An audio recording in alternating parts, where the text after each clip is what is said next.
questions?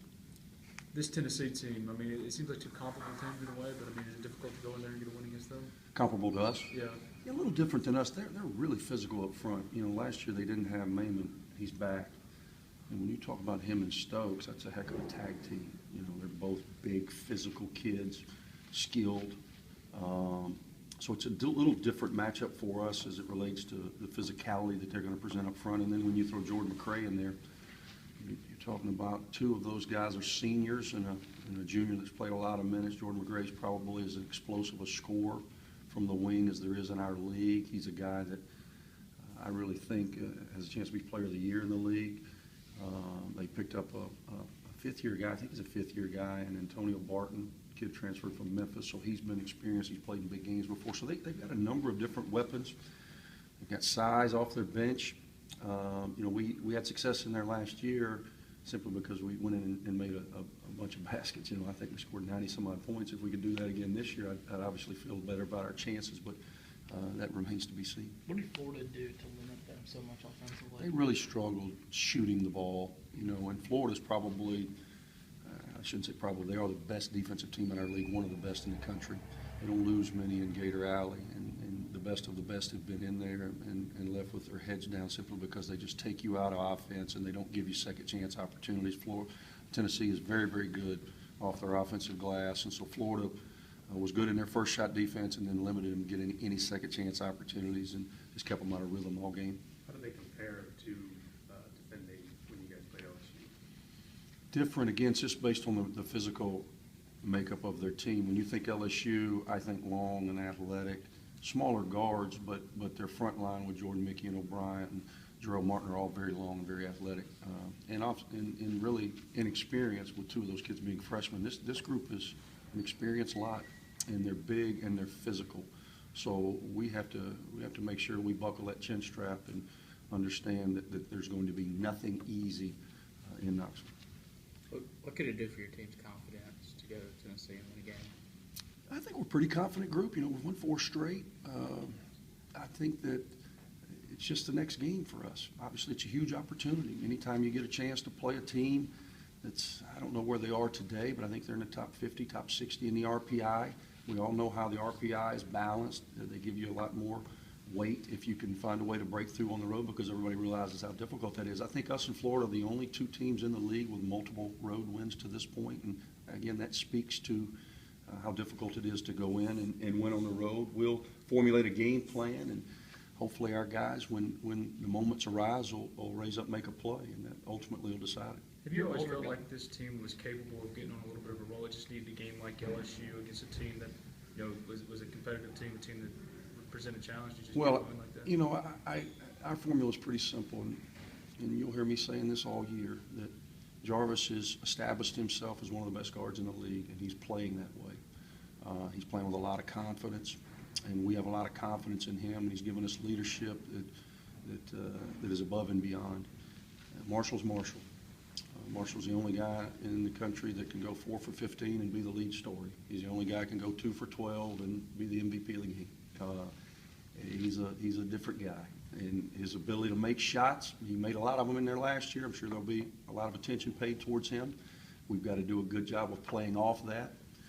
He's got to make his share, and then we've got to play the way the defense determines. And then we've got to get contributions from a number of different guys, and we're getting those from Anthony Perez, who I think has put together the three best game run of his early career. Sebas is continuing to produce for us. I think AJ is getting more and more confident as we approach the year anniversary of his knee injury. I think he's getting more confident in understanding his role as that of, you know, not a spot guy, but a guy that's instrumental in us winning or losing. Dwight Colby starting to help us a little bit more. Bear has shown certainly capable. And then we got to get Snoop, and we got to get, you know, Derek, and Janari now will have an expanded role just based on the injury to Newbie. So we've got to continue to get contributions from a number of different guys. It doesn't sound like it, Andy, based on how you're talking, but was there anything from Marshall's deal with Rick Ray that would cause him discipline or lost playing time from your perspective? I didn't even, you know, Rick, at the end of the game, we were in the hall when I was done with you guys, and he came up to me and apologized and said that he had said something more. I didn't even know what he was talking about. I see it on the tape, and you know, obviously the camera caught him mouthing something, and that's not an issue for us. I don't foresee anything happening moving forward from our standpoint. Your older guys the last couple of years always seemed at this time of the year to know what the RPI was and what they needed to do. Is this group like that, or are they a little bit more in the moment, just kind of letting it come? You know, I've got the United Nations in my locker room. My RPI, they made me thinking. I mean, I hit them with this APR and GPA, and they don't. I'm not even sure they know what NCAA is. Many of them. You know, you're inundated with it. They watch college basketball like we watch college basketball. It's talked about 24/7, so they obviously understand. Now, they probably don't get the formula. I don't get the formula. Sometimes I think I figured it out, and then something happens and the line shifts on me sporadically. So for us, we just try to, we're through a third of the SEC season. That's hard to believe, and it is easier to break it down that way. We're through 6 of the 18. We went 5-1. If we could do that in the next 2 quadrants, we'd be in pretty good shape. So we understand the importance of the game, and the guys know that Tennessee's a good basketball team, and they're going to know exponentially after we go through it the next 48 hours. You guys have had a lot more success rebounding as of late. I think y'all won the rebound, 4 of the last 5 games or so, specifically Cephas and AJ. Have you noticed them making a more conservative effort to be assertive and be more physical inside? Or Well, I think we are getting more physical. AJ, again, I think is becoming more confident in his ability to bounce up and get out of area rebounds, which is something he needs to do for us. Cephas is just getting more experience and understanding what he needs to do to grab them at this level. And I think our guards are getting better. You know, Anthony is helping us in that regard, and sometimes we play him at the 3, sometimes we play him at the 4. Marshall and Jarvis's rebound numbers have gone up since we got into league play. And one thing that I've noticed, you know, we're second in the league. We're 1 block behind LSU for block shots lead in the league in SEC play. We're leading the league actually in field goal percentage defense. From an efficiency standpoint in the league play, we're doing a lot of good things on that side of the ball. Turnover margin, rebounding percentages have gone up. But one of the areas that I think we've gotten better at is I think we were trying to block too many shots, quite frankly, and taking ourselves out of position, not understanding when to go and when not to go.